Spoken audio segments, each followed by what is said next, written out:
नमस्कार, मैं हूं नेहा।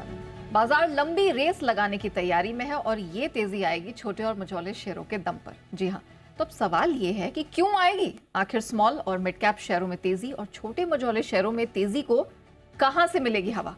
कौन करेगा छोटे मझौले शेयरों में इतना निवेश? और म्यूचुअल फंडों में कैश लेवल बढ़ने के क्या है मायने? यही समझाने के लिए हम लेकर आए हैं आपके लिए खास पेशकश, क्यों दौड़ेंगे मिड और small cap.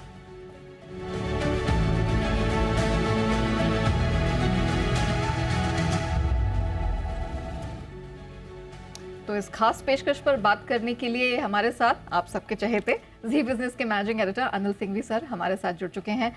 Sir, thank you so much ये एक शो लाने के लिए। लेकिन इससे पहले कि हम शो की तकनीक पर जाएं, डिटेल्स पर जाएं, अभी ये शो हम क्यों कर रहे हैं सर, किसके लिए? देखिए नेहा, आमतौर पर है ना, क्या होता है कि मार्केट में जब भी तेजी होती है, इंडेक्स बढ़ता है, तो रिटेल इन्वेस्टर्स कहते हैं हमारा क्या, लाइफ टाइम हाई पे मार्केट आ गया, या 18,000 की निफ्टी हो गई, या बैंक निफ्टी 44,000 हो गई, हमारे तो भाव 15,000 वाली है, हमारे तो mid cap small cap share अभी भी 30-40% नीचे है, 20% नीचे है ना, तो हमारे तो भाव ही नहीं आए। मतलब वो लेफ्ट आउट फील करते हैं, ठीक है, कि हमें तो तेजी में मौका ही नहीं मिल रहा पैसा बनाने का। पहली चीज़ तो ये। दूसरी चीज़ ये कि बढ़ गए लार्ज कैप, क्या फ़ायदा, मिड कैप चलेंगे क्या? अब चलेंगे तो क्यों चलेंगे, वो कॉन्फिडेंस नहीं आता। तो हमने थोड़ी कैलकुलेशन की। ये जो शो है ना, ये पूरा वो क्वांटिटेटिव रिसर्च का है, मतलब नंबर्स, आंकड़ों वाला है, ठीक है।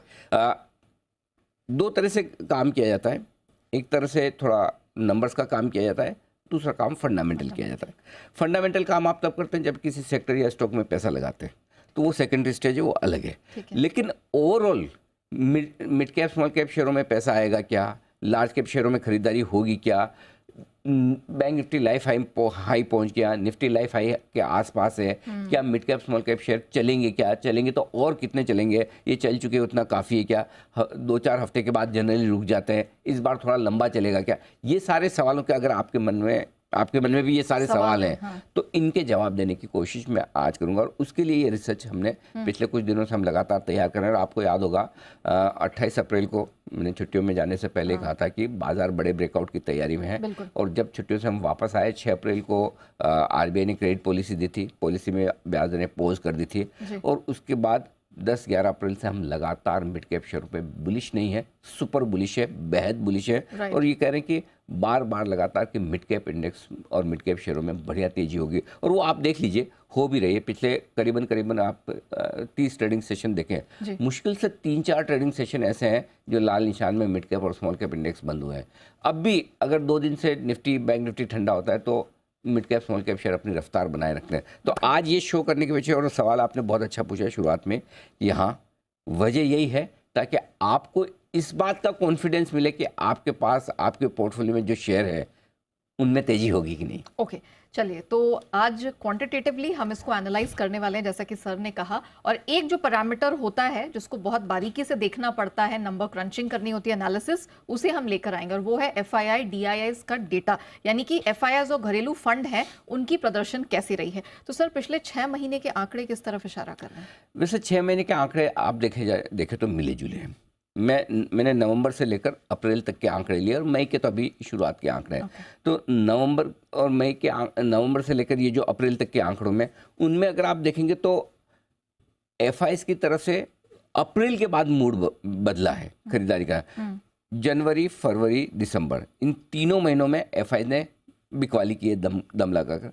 मार्च के महीने में खाली हाथ रोका है। आपके सामने नंबर्स आएंगे, वो नंबर्स आप देखिएगा। तो दिसंबर, जनवरी, फरवरी, ये 3 महीने जो लाल दिख रहे हैं ना आपको, ये सारे बिकवाली के निकाले, ठीक है।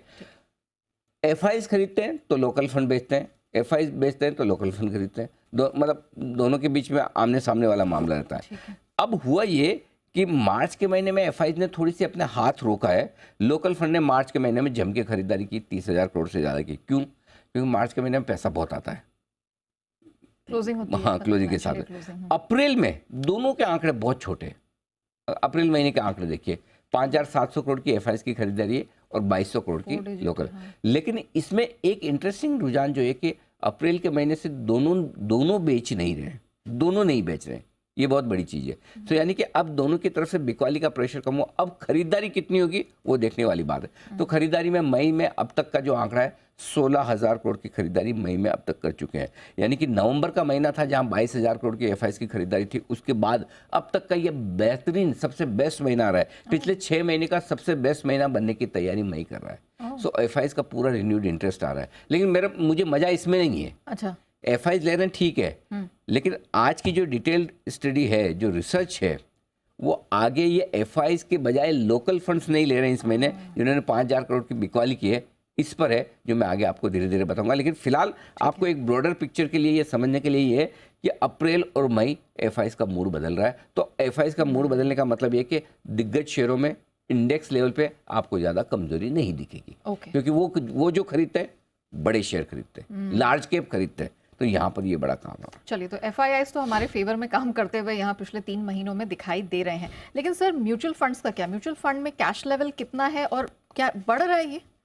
देखिए, 2 तरीके से कैश लेवल देखा जाता है। एक तो कैश लेवल, भाई जितनी भी म्यूचुअल फंड के पास पैसा है उसके सामने वो कितना कैश लेके बैठे हैं। और ये बात जो हम कर रहे हैं सारी की सारी इक्विटी म्यूचुअल फंड्स की कर रहे हैं। हाँ, करेक्ट। एक चीज़ बिल्कुल ध्यान से समझ लीजिए कि सिर्फ इक्विटी म्यूचुअल फंड में कितना कैश है उसकी बात करें। और क्यों कर रहे हैं कि जो कुछ भी लोकल फंड्स के पास, अब एफआईज आप भूल जाइए, एफआईज का डेटा मैंने आपको समझा दिया कि तो लार्ज कैप स्टॉक्स में आपको समझ में आ गया कि एफआईज क्या करें। मिड कैप स्मॉल कैप शेयरों में एफआईज लिमिटेड पैसा लगाते हैं, लोकल फंड्स ज़्यादा लगाते हैं। इस लिहाज से अब हम जो फंड फ्लो पर आ रहे हैं वो लोकल फंड्स के फ्लो पर आ रहे हैं। अब इसे 2 तरीके से देखा जाए, एक परसेंटेज में कि टोटल जितना भी पैसा लोकल फंड्स के पास है म्यूचुअल फंड में उसका कितना कैश लेके बैठे, परसेंटेज भी होता है। और एक एब्सोल्यूट नंबर में कि वाकई में कितना कैश है। तो पहले देखिए, नवंबर से लेकर अप्रैल तक के आंकड़े आपके जो एसेट अंडर मैनेजमेंट है वो आपके लिए धीरे धीरे आएगा। 6 महीने के हाईएस्ट लेवल पर कैश लेवल चल रहे हैं। और कैश लेवल जो है परसेंटेज के लिहाज से देखेंगे तो 5% के पार निकल चुका है। अप्रैल में 5.1%, समझिए आपके पास मतलब 100 रुपये का AUM है, टोटल म्यूचुअल फंड में 100 रुपये लगे हुए हैं, तो 5 रुपये वो कैश लेके बैठे हैं, जो कि हाईएस्ट चल रहा है इस वक्त।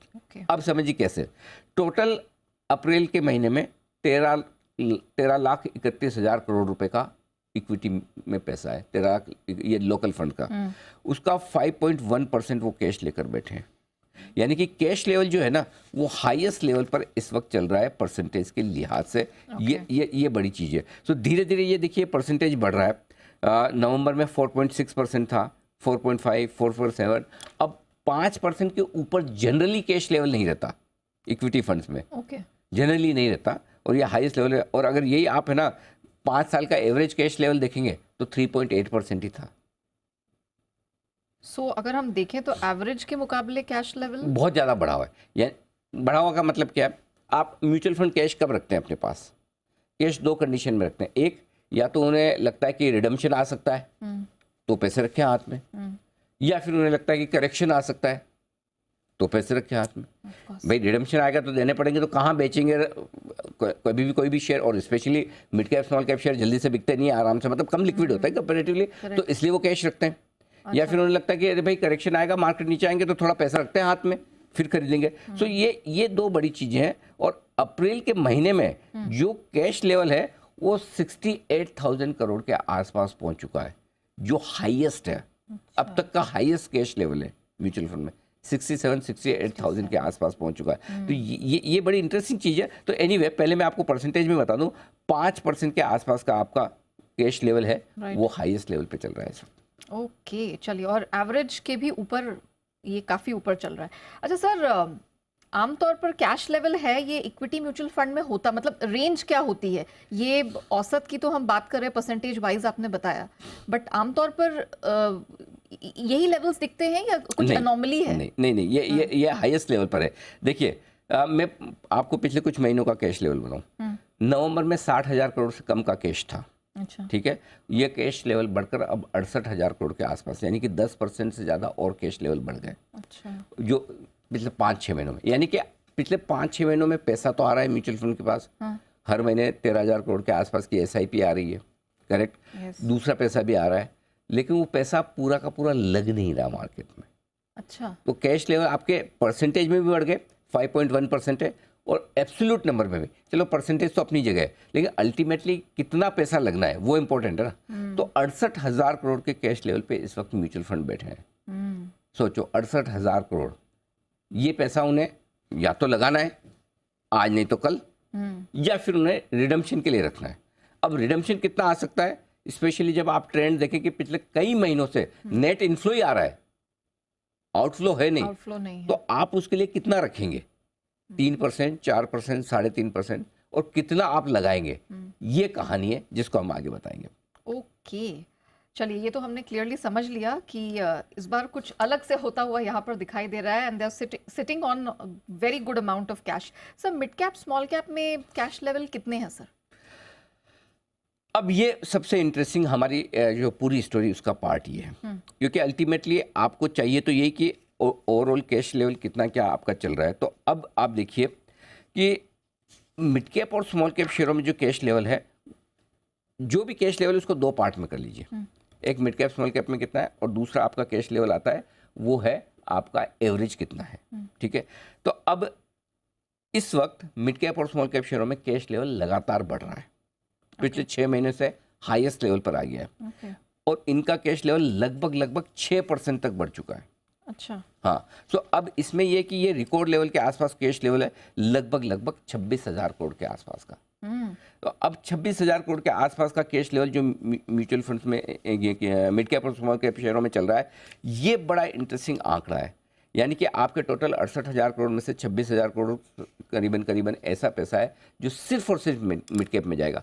बाकी बचा हुआ 40,000 करोड़ है वो लार्ज कैप में भी जाएगा, उसमें से भी काफ़ी पैसा मिड कैप में स्मॉल कैप में जाता है। कई सारे मल्टी कैप फंड होते हैं, ELSS होते हैं, मैं उनको गिन ही नहीं रहा। अच्छा। मैं सिर्फ उन फंड्स का पैसा गिन रहा हूँ जो प्योरली मिड कैप और स्मॉल कैप फंड है। करेक्ट, क्योंकि कई सारे ELSS फंड है, कई सारे फंड्स मल्टी कैप फंड होते हैं, करेक्ट, फ्लेक्सी फंड होते हैं, कई सारे लार्ज कैप फंड और मिड कैप फंड भी होते हैं, तो उनको मैं गिन नहीं रहा। मैं प्योरली वो पैसा गिन रहा हूँ जो मिड कैप्स के लिए रखा गया है। अच्छा, 27-28,000 करोड़, 27,000 करोड़, ये पैसा अभी भी पड़ा है इनके पास में, जो लगने की तैयारी में आगे पीछे जब भी हो। सो इस स्टडी में जो खास बातें हैं वो ये कि आपका जो एक तो एवरेज कैश लेवल है जो 2018 में 30,000 करोड़ हुआ करता था, अब बढ़कर आपका लगभग 62-63,000 करोड़ हो गया एवरेज कैश लेवल।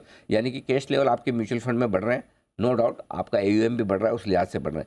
लेकिन अल्टीमेटली सबसे इंपॉर्टेंट चीज़ ये कि जो कैश लेवल आपके मिड कैप और स्मॉल कैप शेयरों में 26,000 करोड़ का पड़ा है, इसका क्या होगा और कब होगा, ये कहानी है इसमें। यानी कि mutual fund record cash level पर बैठे हैं मिड कैप और स्मॉल कैप फंड्स में। अच्छा, तो सर अब मुझे ये बताइए, ये जो एलिवेटेड कैश लेवल्स की हम बात कर रहे हैं, अब मतलब क्या है? और वो जो दो सवाल आपने अभी दर्शकों के सामने रखे, कहाँ जाएगा, कब तक जाएगा, मेरा एक और सवाल है, लेकिन सर आप पहले इसका जवाब दीजिए। दो चीज़ें, पहली चीज़ तो ये कि मार्केट पूरा डिमांड सप्लाई से चलता है। करेक्ट, फंड्स के लिहाज से फंडामेंटल अपनी जगह है, वो फंडामेंटल तो हर स्टॉक का आप जब भी खरीदते बेचते हैं वो देखते हैं, वो अपनी जगह। इस वक्त जब हम क्वांटम रिसर्च की बात करते हैं तो आपको ये देखना है कि मिड कैप और स्मॉल कैप शेयर में खरीद कौन सकता है, बेच कौन सकता है। ठीक है, तो खरीदने के लिए मिड कैप और स्मॉल कैप शेयरों में FIs का इंटरेस्ट बहुत लिमिटेड होता है, क्योंकि वो इतने छोटे स्टॉक होते हैं कि उन्हें ज़्यादा पसंद नहीं होते, क्योंकि वो ज़्यादा बड़ा खरीद बेच नहीं सकते, लिक्विडिटी के इशू होते हैं थोड़े बहुत, उनका फोकस लार्ज कैप पर होता है। तो अब कौन बचे हैं दो ही तरह के लोग, एक म्यूचुअल फंड्स, लोकल फंड्स जो mid cap small cap funds में पैसा लेकर बैठे हैं, और दूसरा आम ट्रेडर्स, रिटेल इन्वेस्टर्स, वो mid cap small cap share खरीदना पसंद करते हैं।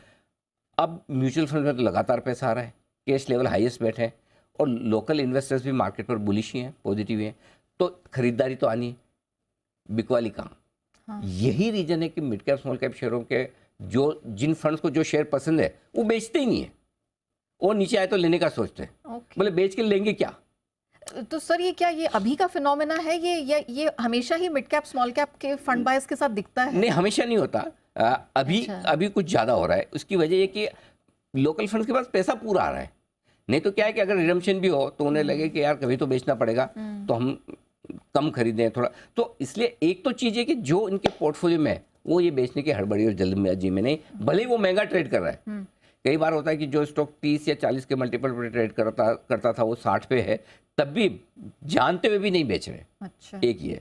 दूसरी चीज़ ये कि रिटेल इन्वेस्टर्स को भी लगता है कि ये स्टॉक ऐसे हैं जो आमतौर पर एफएनओ में नहीं है, ठीक है, जहाँ पर एफआईज कभी भी मूड बिगाड़ कर मुंह फुलाकर बेचने नहीं आएंगे, तो सप्लाई की रिस्क कम हो जाती है। तो एक तो ये कि डिमांड है, दूसरी तरफ सप्लाई रिस्क कम है, पैसा भी है। तो इसलिए मिड कैप स्मॉल कैप शेयरों में जो आप एक्शन देख रहे हैं पिछले 4-6 हफ्ते से, ये वो फोमो वाली बाइंग वाला फियर ऑफ, हाँ, क्योंकि अगर आपके पास पैसा पड़ा, स्पेसिफिकली अगर देखिए किसी इन्वेस्टर ने लोकल फंड को पैसा इस वक्त डाला है म्यूचुअल फंड में, इसलिए डाला कि आप मेरा मिड कैप स्मॉल कैप शेयरों में लगाओ, तो जाके लार्ज कैप तो नहीं खरीदेगा। सही बात है, खरीदना तो वही पड़ेगा। अच्छा, लार्ज कैप खरीद भी लिया तो आप बेंचमार्क के सामने परफॉर्म नहीं कर पाएंगे, आपकी परफॉर्मेंस कम दिखेगी। परफॉर्मेंस तो मिड कैप स्मॉल कैप शेयरों में ज़्यादा आती है। तो ये बड़ी वजह है कि मिड कैप स्मॉल कैप शेयरों में यहाँ पर खरीदारी हो रही है। अब इस सवाल का दूसरा जवाब है, सप्लाई कहाँ से आ सकती है? जब लेने वाले आपके लोकल फंड्स हैं, रिटेल इन्वेस्टर्स हैं, एफआईज का योगदान ज़्यादा न खरीदने में न बेचने में। सप्लाई की रिस्क एक ही जगह से, और वो कंपनियों की तरफ से, कंपनियों के प्रोमोटर की तरफ से। अगर कंपनियां देखते अरे वाह डिमांड है, बहुत बढ़िया, आओ हम हमारी तरफ से थोड़ा QIP कर लें, थोड़ा डाइल्यूशन कर लें, एक वो होता है। दूसरा, नए नए IPOs आए जो मार्केट से थोड़ी लिक्विडिटी निकालने की कोशिश करें। ये दो जगह ऐसी है जहाँ से आपको सप्लाई आने की रिस्क है।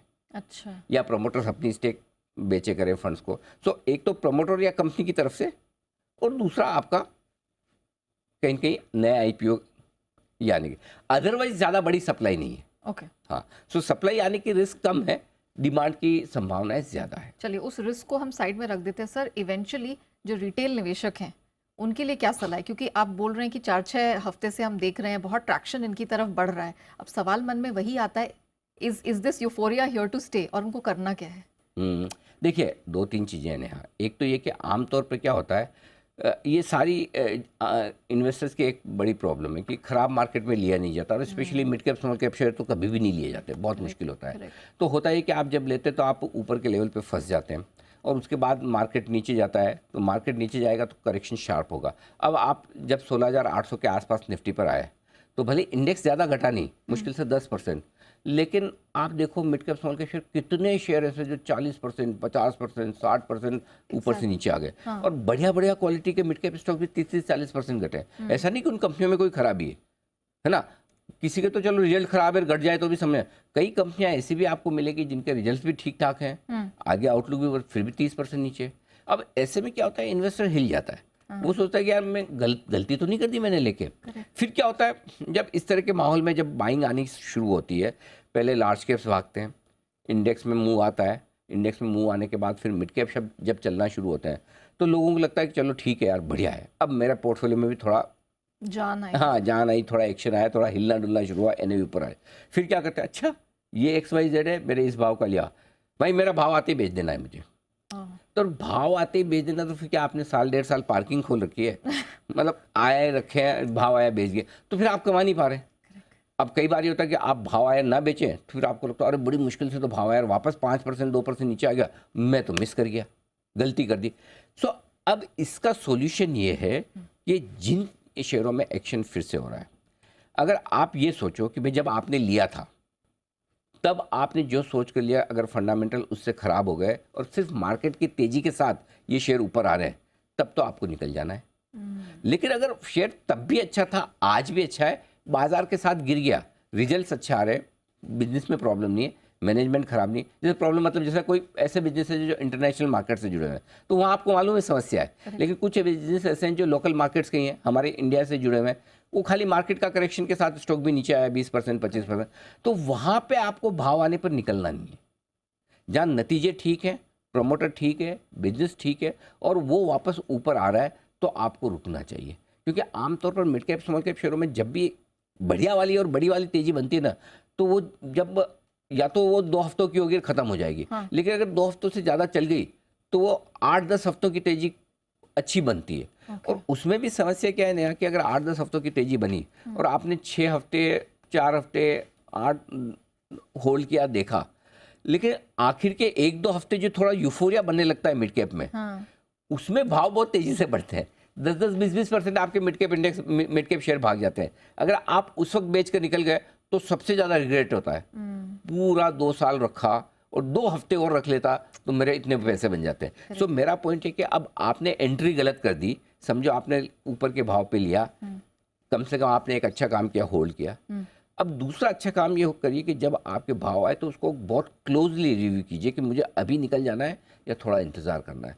और मैं ये अगर आपके पास क्वालिटी शेयर तो मुझे लगता है कि 2 हफ्ते 3 हफ्ते और अगर आपने होल्ड कर लिया तो आपका बढ़िया पैसा बनने की उम्मीद है। सो कम से कम अब तेज़ी कितनी होगी वो अपनी जगह है, लेकिन डेटा ये दिखा रहे हैं कि बहुत ज़्यादा गिरेंगे नहीं, क्यों आपके पास फंड का सपोर्ट मतलब जितना गिरना था गिर चुके हैं। हाँ, वो तो खैर बॉटम तो काफ़ी टाइम्स हो गया, अब तो लाइफ 52 वीक हाई के आसपास भी आ रहे हैं। सो अब यहाँ से कितना बढ़ेंगे एक बार वो छोड़ दो, लेकिन जब आपको ये पता है कि घटने के चांस कम है तो फिर बढ़ने की गुंजाइश है।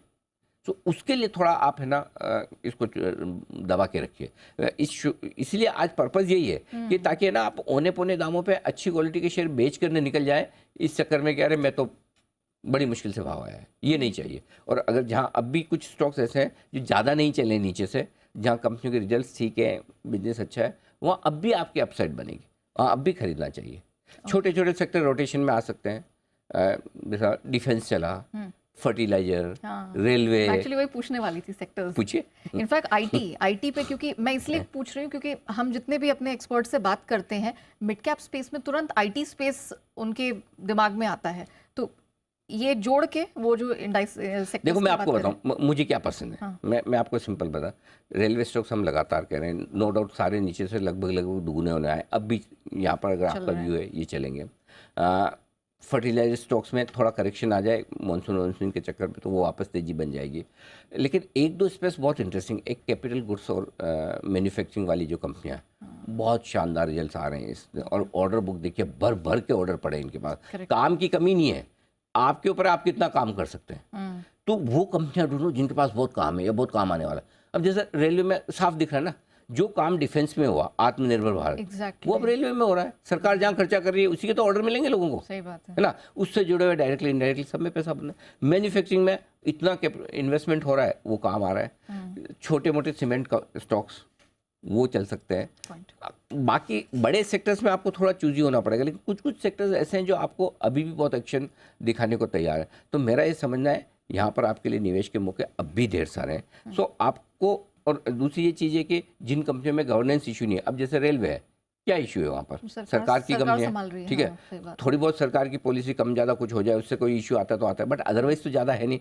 सो I think manufacturing, capital goods, railway, ये तो एकदम एक दो सेक्टर और ऐसे हैं जो हाई रिस्क वाले हैं, जो आपको आगे मौका देंगे। एक उसमें मिड कैप आईटी है, और दूसरा मिड कैप फार्मा है। ये अभी नहीं, लेकिन एक दो बार जब भी फॉल होगा तो उसके बाद ये आपको चांस दे देंगे वापस से खरीदारी करने का। तो यहाँ पर आपको फोकस करना चाहिए। चलिए सर, धन्यवाद बहुत, पहले तो ये समझाने के लिए कि ये क्यों शो किया, और हमारे दर्शकों को ये बात समझ में आएगी कि कितना महत्वपूर्ण है डेटा एनालिसिस आपके लिए, जो क्रंच करके लेकर आते हैं सर और हमारी पूरी टीम, उसको समझना और उसके बेसिस पे आप अपने पोर्टफोलियो को, निवेश को कैसे मैनेज करें।